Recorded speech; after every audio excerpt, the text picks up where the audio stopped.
Oh, there we are. All right. I think, yeah. Yep.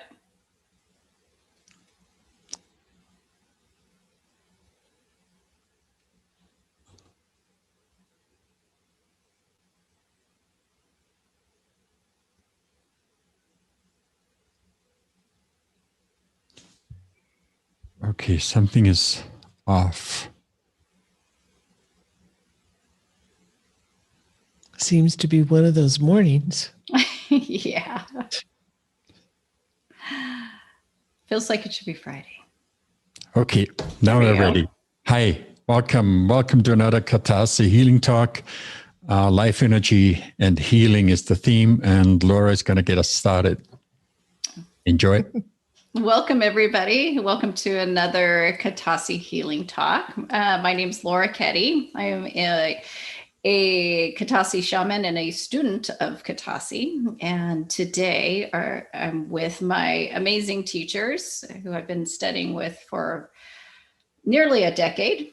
Helmut, Warren, and I'm going to get tongue-tied, Warren Whitaker, and Kay Cordell Whitaker, the amazing woman who's created this path that was brought up a while ago, and you can read about it in her first book, The Reluctant Shaman. I strongly suggest it if you haven't read it yet. But back to the importance of life energy. Today is the fourth of the life energy series. And today we're going to talk about the importance of life energy in your healing, both the healing of others, the healing of the planet, and most importantly, the healing of ourselves, I believe. Kay, I'll turn it over to you. Thank you. All right. We are back in the world of life energy again.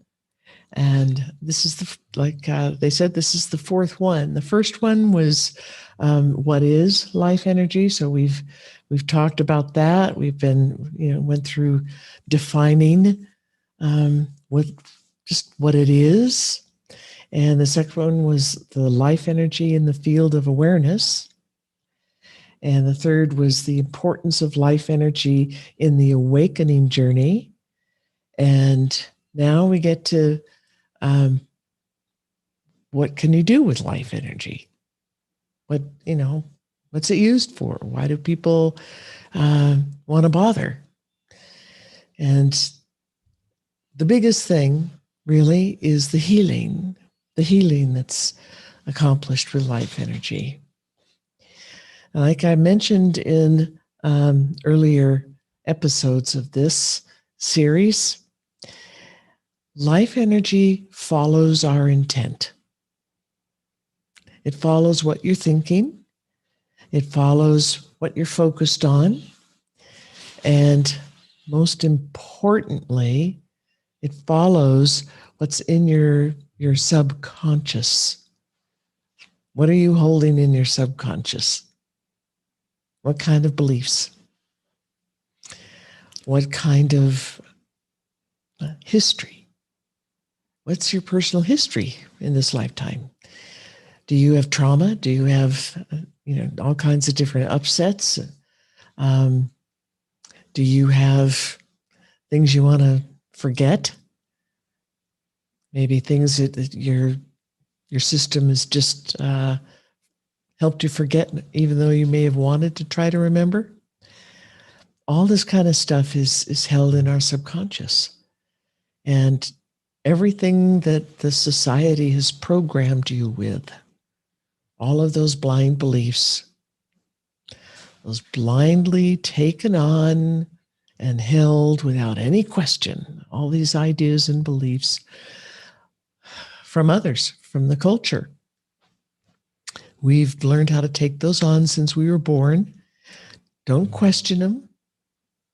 Learn how to hold them as real, really, really real and really true, with lots and lots of energy and lots of charge. A lot of energy, a lot of charge, a lot of emotional charge in there. And we're spending our resources, our energetic resources, 24 hours a day on holding all this stuff in place in our subconscious. That's a lot of energy. And all this stuff in our subconscious, this creates our box. We create our box that we live in. The Hedekas always talked about how we create this little box, like kind of like a cardboard box, and you crawl into it, and you're all curled up in there, and you closed off everything, so there's no light peeking through, can't see outside, and there's a screen like a TV screen sitting in front of you, and you got the headset on, so you get sound. And what is in your subconscious, all that programming, all those blind beliefs, all the old traumas and the expectations and judging and everything, all the fear, the anger, everything that's in your subconscious, it's in that box. That's made that box, and it makes what comes on the screen, and it makes what you hear. And we're taught that that's the real world. That's reality. That's who and what you are. And that's who and what everything out there in the world is. All the other people and everything that's in our world, our planet, everything. Only what we see on that screen and hear through the headset, it is not what's really out there in the world. It's all made up. It's somebody else's ideas and pictures, and it's like a kind of a pretend world and a pretend self.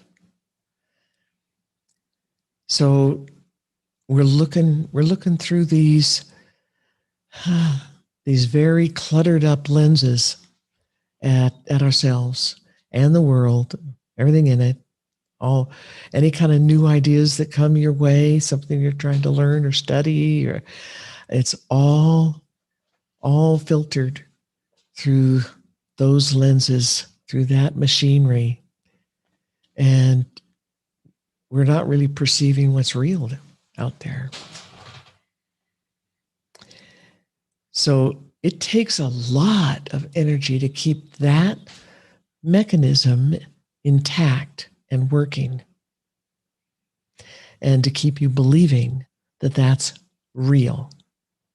That's all real. That's reality. That's who you are. It's your identity. That's the picture of you. Here's the picture of other people. Here's the picture of the whole culture around you, the planet, everything. All pre-made. But they're not real. They're lies. We see very, very little to zero of what's truly real about ourselves or anybody else or anything in our whole world.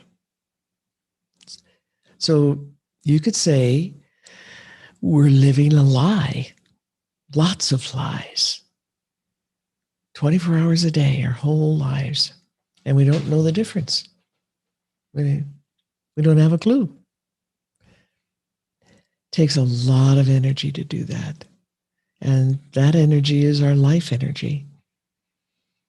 That's our life energy. We're spending what little life energy we have on maintaining that machinery. The Hedekas would say that's the machinery of being asleep. That is how it works. How you fell asleep, how you stay asleep. For most people, and for centuries and centuries, our whole lives, pretty much everybody. So why would we want to change any of that? Well, it's a very small little world that we live in. We're blocking out everything that's real, including ourselves. It's painful. It's ugly. It's very unproductive, not very creative. We limit ourselves of all of our possibilities. We're limiting them. We limit our emotions. We limit our physical senses. We limit our spiritual senses. We limit our potentials and our creativity. It's as though we just got the faucets for all those different little things, and we just turned the volume down so that there's only a little trickle coming through. And that's what we do. That's what we do with the life energy that's coming to us from the universe. It comes to us in huge volumes. When we can perceive the life energy that is around us and moving through us, and it's in the universe, and it's going from here to there, and everybody's sharing it back and forth and sharing all the information and the understanding and experiences. There's so much. It's so big, and it's so beautiful, and so fresh, and so full of love and all kinds of other beauty of all kinds. It's the way of walking in beauty, to know those things and to feel them and to be them, allow them to flow freely through you. So what we do in our modern culture, what we have learned how to do, and it's not anybody's fault, really, not to blame. We can't really say that it is a bad thing. In these ancient traditions, we don't judge, and we don't judge ourselves, we don't judge others. This is just the way it has come to be in our culture for the last, at least 5,000 years, probably started closer to 10,000 years and spread over the planet. But for 5,000 years, we definitely, most of us in the bigger cultures, we're learning how to live this way, learning how to be asleep and numbed out, learning to live in those little boxes and turn the volumes down on everything in their perceptions, in their life. So there isn't anybody really to blame or to judge. It just is, and now it's time for it to be different. Now is the time that the ancients have talked about, that we're going to reverse all of that. Humanity is going to reverse it. And in order to do that, we have to do it, each person has to do it for themselves. And then it becomes something that can be shared with all of humanity. So in using life energy to heal, that's what it takes. It takes the life energy and life energy flow to get back to normal in order for us to really heal anything. Physical ailments, mental ailments, emotional ailments, spiritual ailments, everything. When in the ancient times,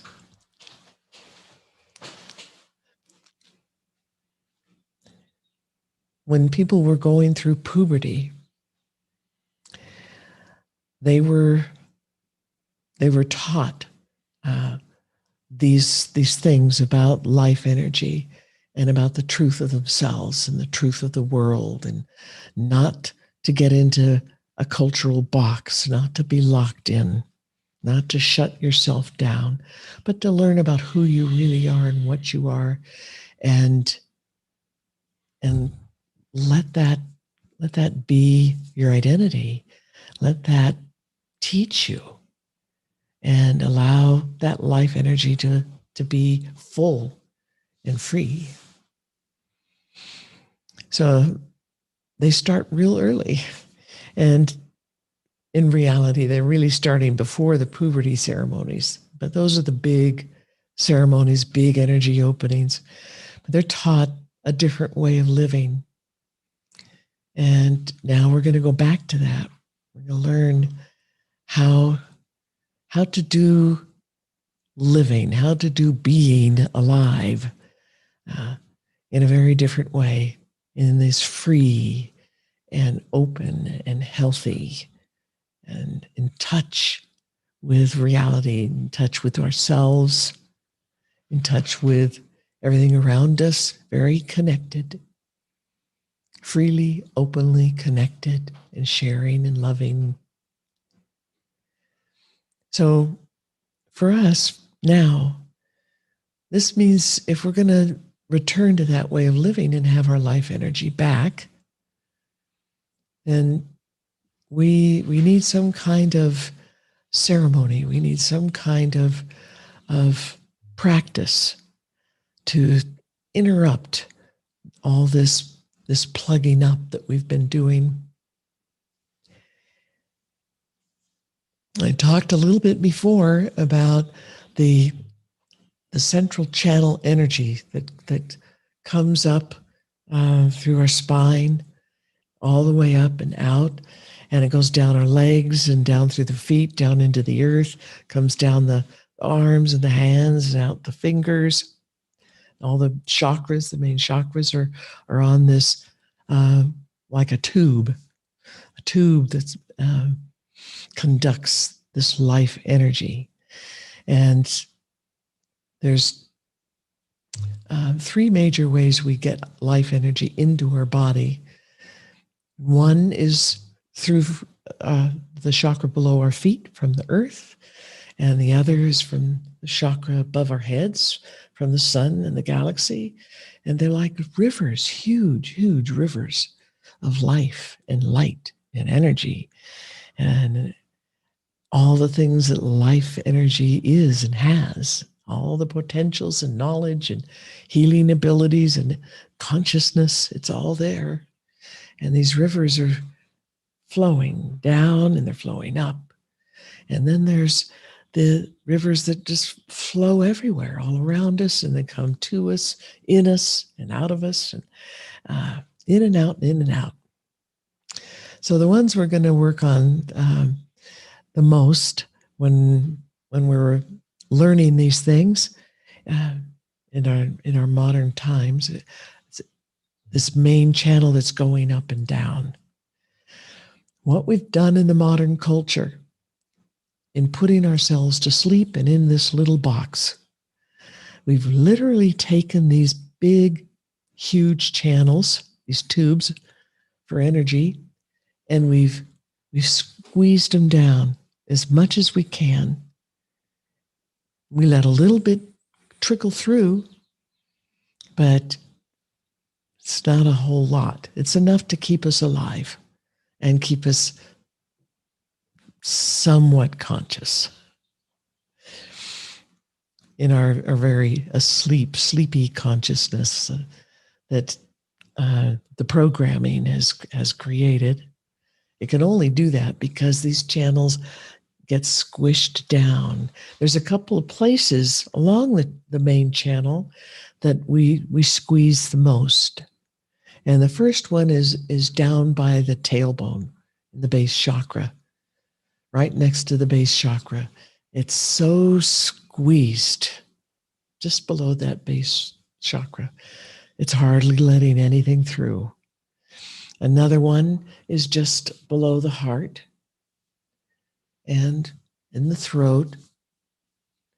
Those are the three biggest places where things are squished down, they're crimped the most. And we have to find a way to get them open. It's, it kind of reminds me of modern day circulatory system problems where the arteries and the blood vessels are getting hard and they're getting squished, and the lining of the vessels are getting thicker and fatter and full of calcium, and there's plaque building up on them and like crust. blocking the passage even more so that you don't get blood running through as much as it should. It's, metaphorically speaking, it's really similar. It's kind of like that.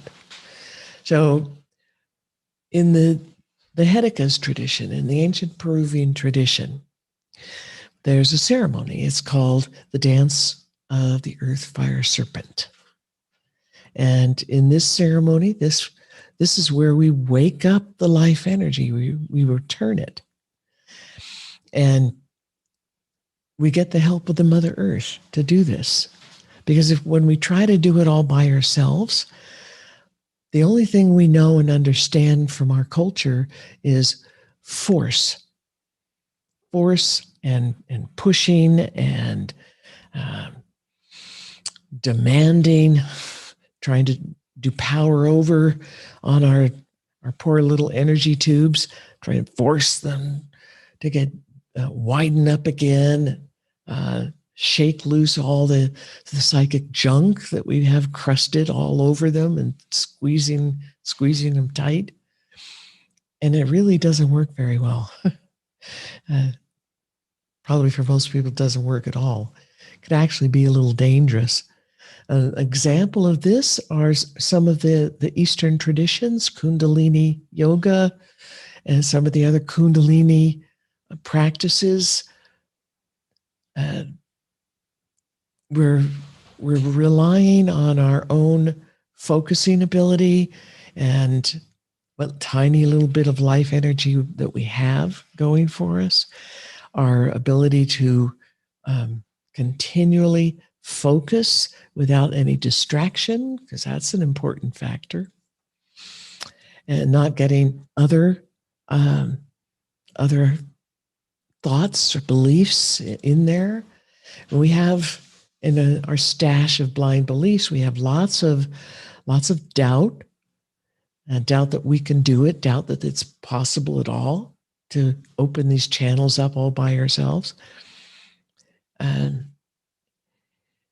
we end up creating energies that are pushing against each other.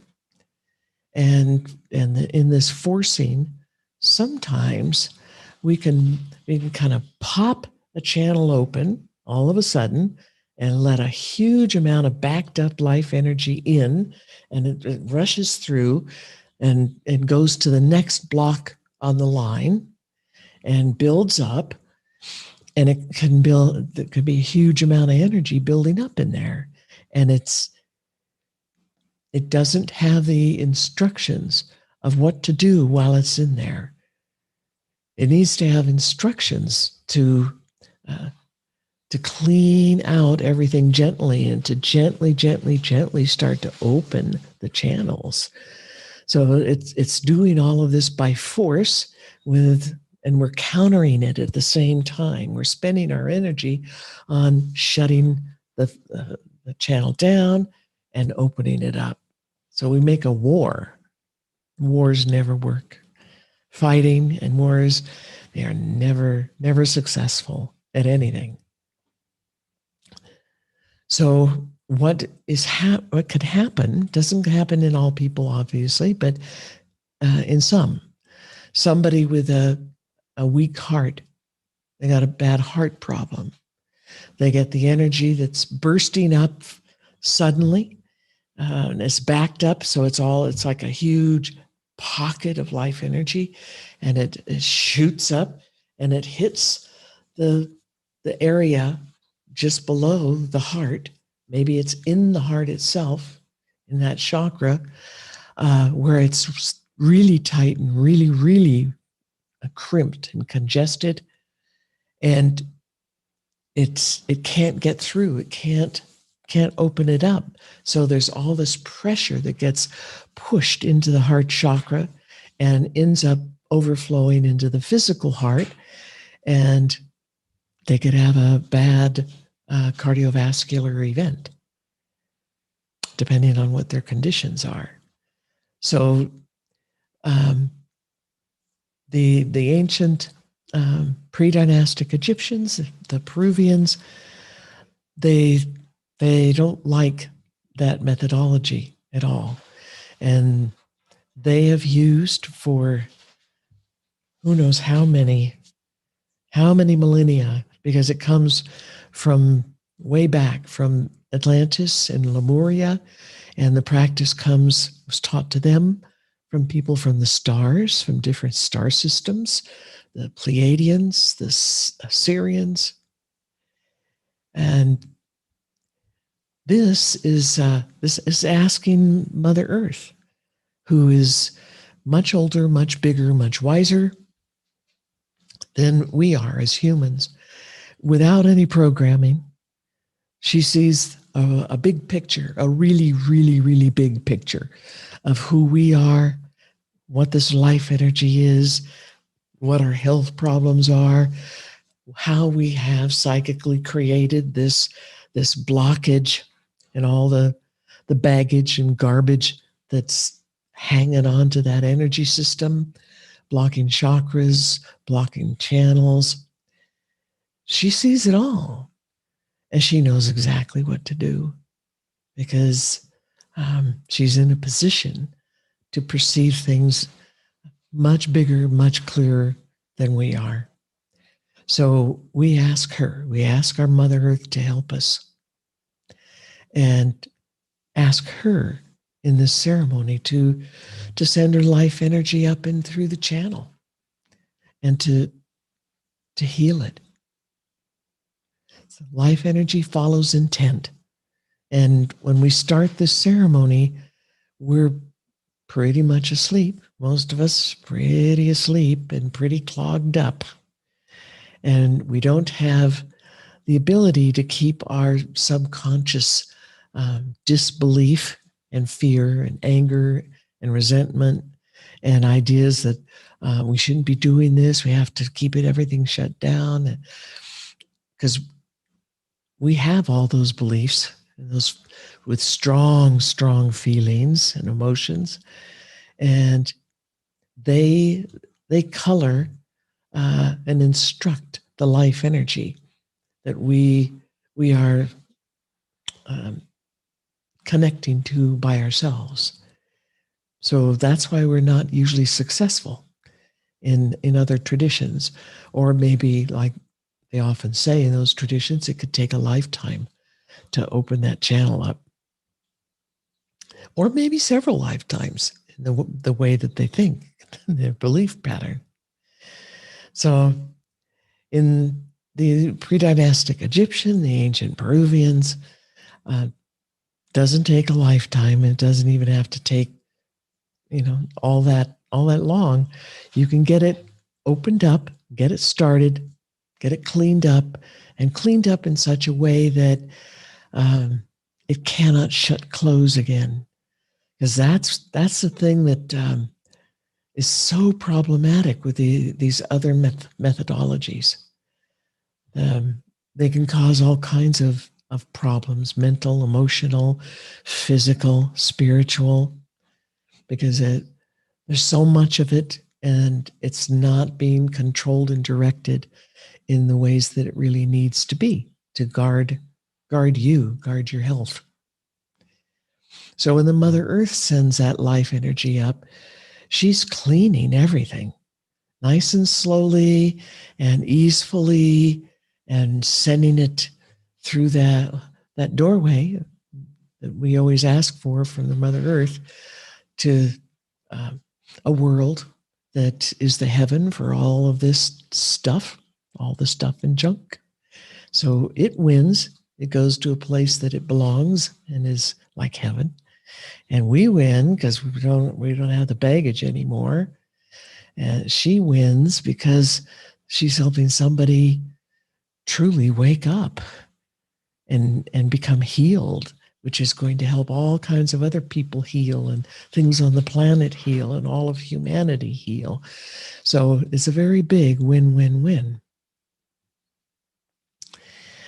So as the energy's coming up and she's directing it, we're following her and feeling everything that's happening, perceiving and feeling that life energy that is we haven't felt since we were infants, or from another lifetime when we lived in some place that didn't have all this asleepness and this mask baggage for our programming. So it's gentle. It's going from spot to spot to spot, from chakra to chakra, up all those tubes, and it's healing everything as it goes. When we're trying to do it on our own, and we're fighting against ourselves and all our old baggage, we end up maybe breaking some of it loose, popping a channel open for a few moments. Huge backed up life energy bursts in and overfills the space. It gets stopped at the dam. The next big blockage, it gets stopped. And so it keeps filling and building and having more and more pressure. And there's no instructions there. There's no guidance from an intelligence, a consciousness that knows what it's doing, knows how to do this in a completely healthy way and gentle and a non-frightening way.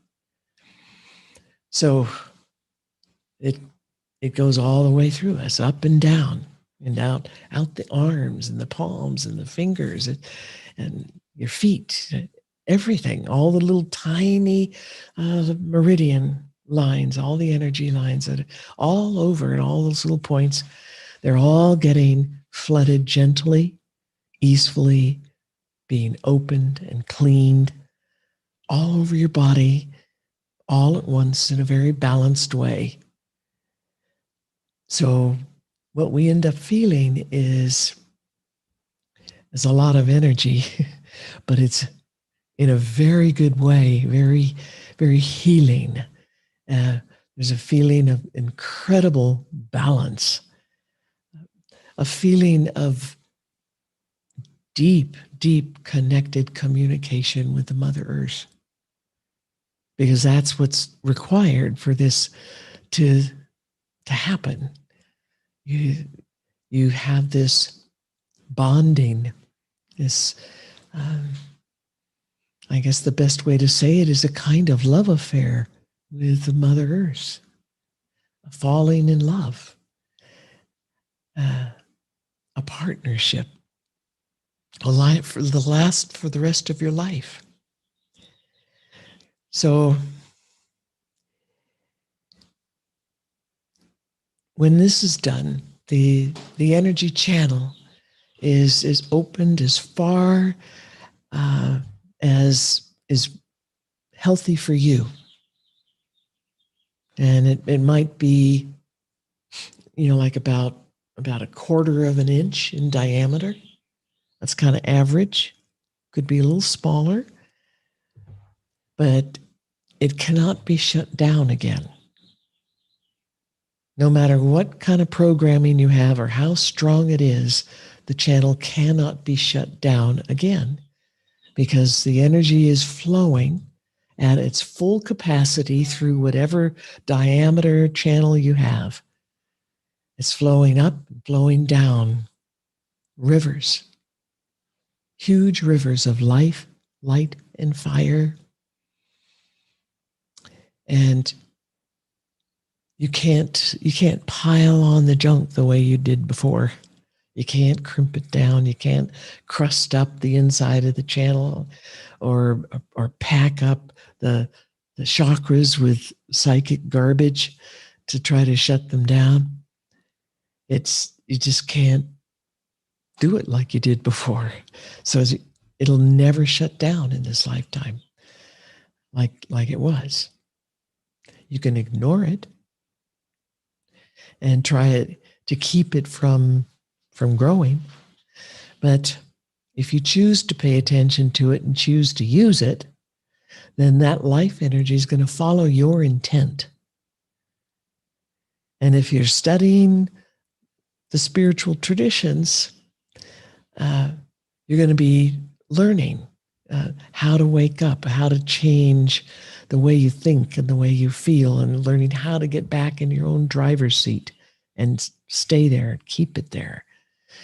And you're going to learn how to direct that life energy to heal your physical body, your mental self, your emotions, your emotional self, your spiritual self, all of it in balance all together.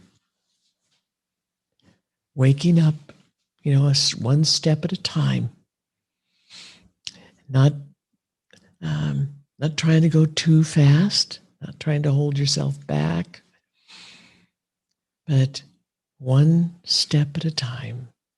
And as we do that, as we use that life energy to heal ourselves, or we can use the life energy with our intent to give someone else well-being, and the life energy with healing thoughts, healing love. Some would say healing prayers.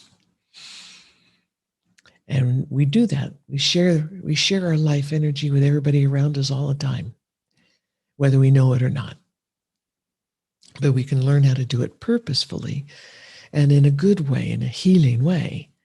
And as we do that, all that central channel, all the way through, begins to widen up, little bit by little bit by little bit. And as it widens up, it can handle more life energy. It won't widen up any more than what we can handle at any given time. But as we grow, as we learn, as we heal, as we learn how to change our way of thinking and believing and what's in our heart and our emotions, then the channel can widen up. And there's more life energy. The more life energy you have, the more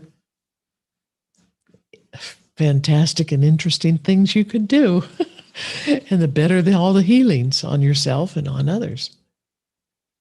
And the whole world. The healings on the world. And the manifesting. And one of the big parts of these teachings, these ancient teachings, is that whatever we do with ourselves, to ourselves, for others, whatever we do in our life, we are adding that to the total human consciousness. Whether it's beneficial, whether it's detrimental, doesn't matter.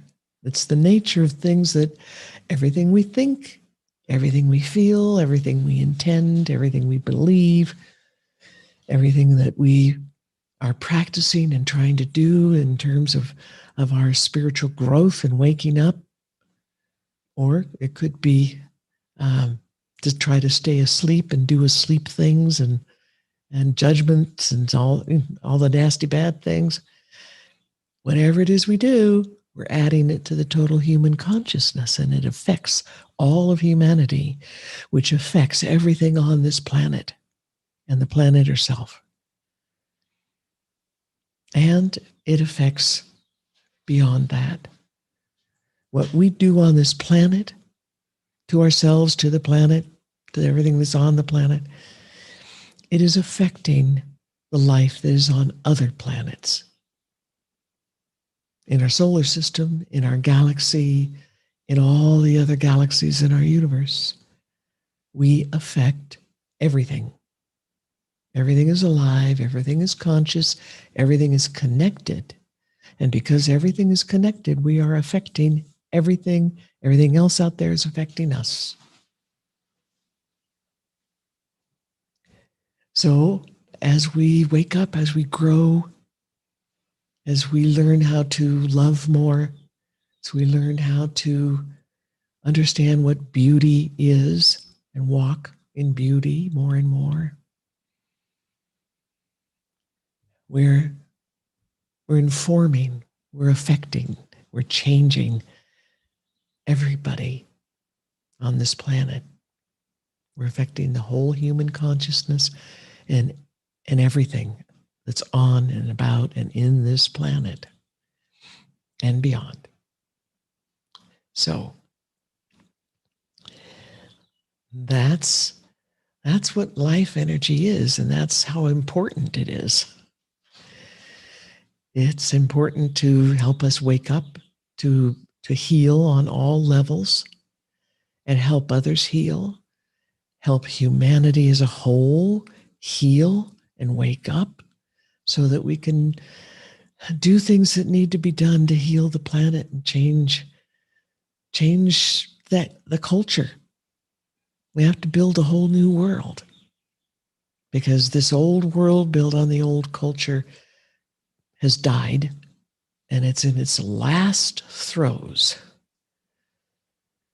And the ancients predicted this for tens of thousands of years. The old world is trying to go out kicking and screaming. And it gets louder and noisier and meaner. But those who are of the old world are becoming fewer and fewer and fewer with every hour. And those who are of a desire for love and a desire to wake up and a desire for a better world for themselves, to know who they are, what they are, and connect, to really, really, really connect with themselves and everybody and everything else, and live in a world that's a connected world. Connected, sharing love, lots of love, and beauty, and life energy, knowledge, experience. There's so much in our world, in our existence. The possibilities are endless. The potentials are endless. And that's the world that we're stepping into. And we are the ones that are beginning to create that new world. It's going to be a whole lot easier and a whole lot better with more consciously directed life energy in the people on this planet. So that is life energy and healing.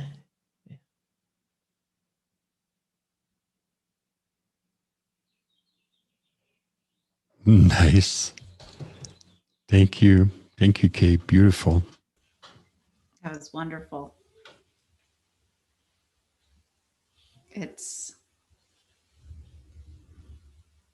I love so much right now.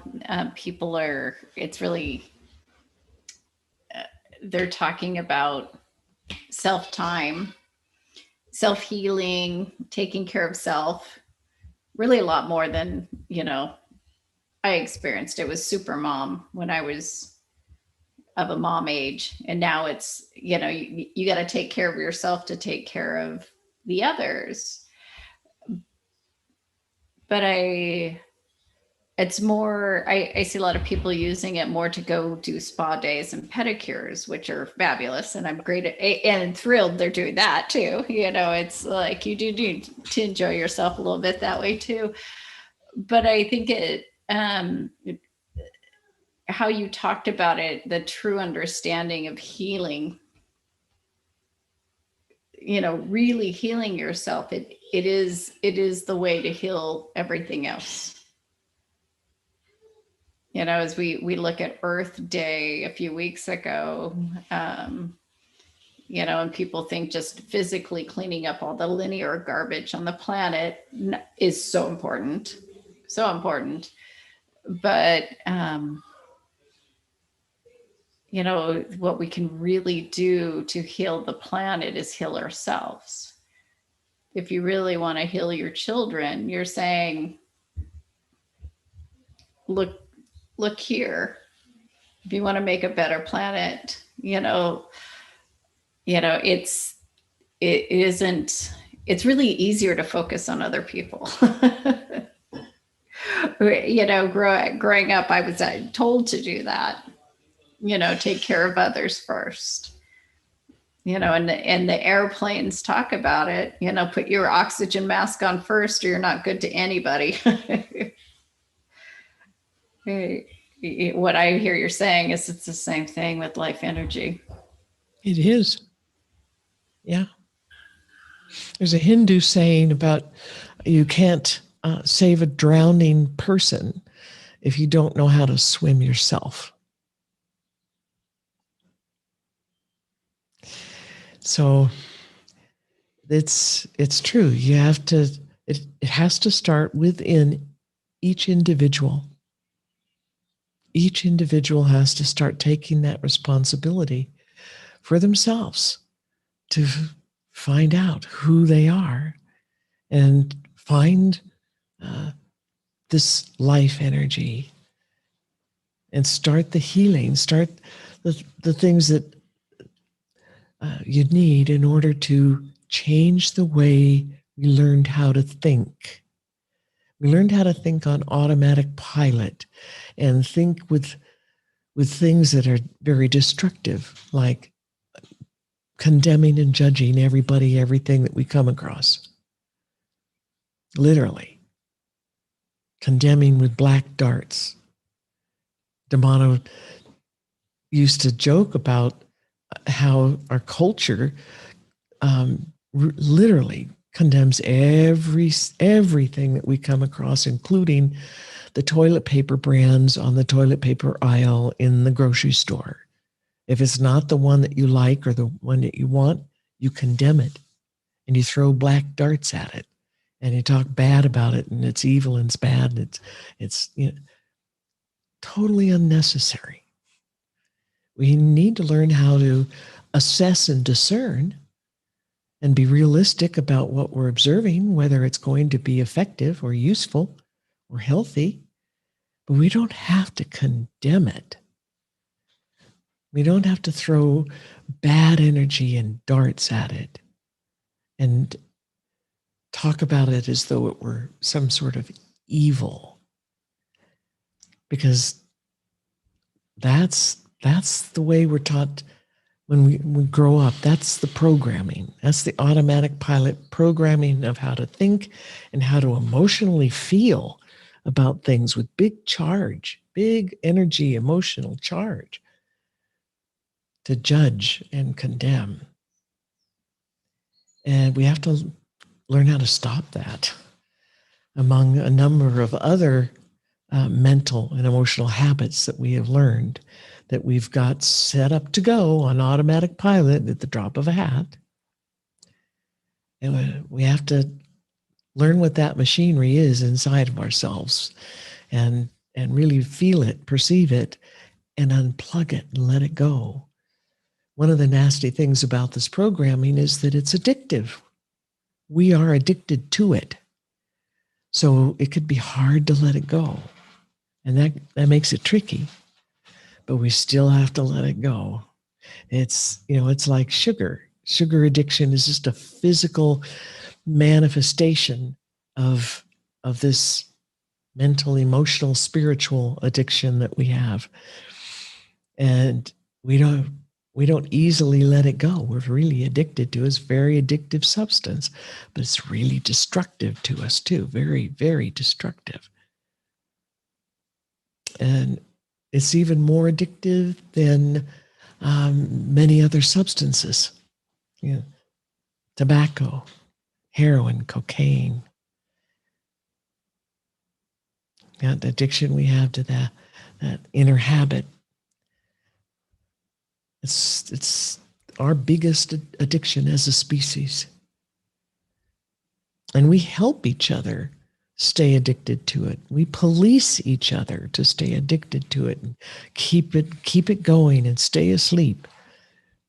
And we need to notice that and stop all of it. Stop it. And that takes some commitment. It takes paying attention and agreeing to let go of the addiction, let go of whatever those internal processes are and those beliefs. The beliefs extend to everything that we think about ourselves and our world. Most of them are very mask-oriented, have very little to zero real truth in them. Okay. We're veering off from the life energy. Well, it all goes back to life a whole energy. other talk. Yes, in a way it does. Yeah. And But that's what life energy is used for. That's what it's used for, is to help us heal from all of this.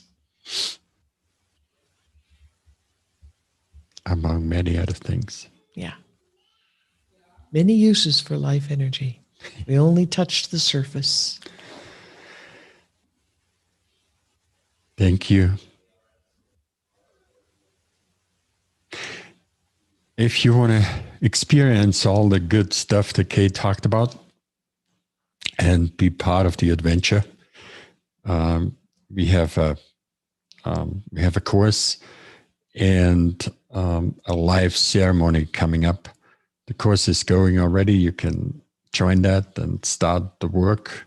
And on June 12th, I believe, Kay will guide the Dance of the Earth Fire Serpent live. So you can have the experience of everything that Kay just talked about, not just in this talk, but especially in this talk. The link is katase.world/Earth Fire Serpent live. We hope to see you there. It's quite the adventure. Any other thoughts? It's just such a pleasure and a privilege. It's a very big honor to be able to share these things and to teach these things. So I thank you too for setting this all up, and everybody out there listening. Thank you for listening. Laura, you got anything? Not today. Now I'm excited about dancing it again. I've lost track of how many times I've danced it. And I don't know if there's, well, maybe that's a question I shouldn't ask, but I don't know. And maybe we can talk about it another time, that there's any limitation to the expansion of this life energy. But I've just seen it grow and grow and fill my cells and flow out of, every pore of my being. And it's delicious. The connectivity to Mother Earth, that I've always been loved Mother Earth, but since the Earth Fire Serpent, actually feeling like there's a belonging, like she knows who I am. It's such a beautiful connection that's always been there, and I hadn't felt it until doing this ceremony. So I'm excited for more people to feel what I feel. Come dance with us. You can do the ceremony over and over. There is no limitation, and things improve the more you do the ceremony. Your energy channel will definitely have some expansion every time you do that ceremony. So you're working with more and more life energy all the time. So it's a good thing. More is better in this case. Yes, you can never force it to be more than you can handle. There's the Mother Earth is definitely got her finger on the control knob in a very good way, encouraging you to keep growing and keep using it in really good ways to help others and help yourself and help heal all of humanity, help heal the planet. For the rest of your life. For the rest of your life. It can't go backwards. There's no way it can go backwards. So cool. Okay, katase.world/Earth Fire Serpent Live. And if you live in the Portland, Oregon area, there's even a group of wonderful, amazing people gathering in person, so you can join. Gathering in person. No, the rules let me have up to 100 people outdoors. So, and anybody else can join online, live, long distance, wherever you are, as long as you have a connection to the web. Okay. We're good? We're good. We're good. Thank you so much, Kay. Thank you so much, Laura. Thanks, Elman. Thank you, everybody. Thanks, everybody, for joining us. And we see you next time. Thank you, everybody. Love you you. all. Bye-bye. Bye-bye.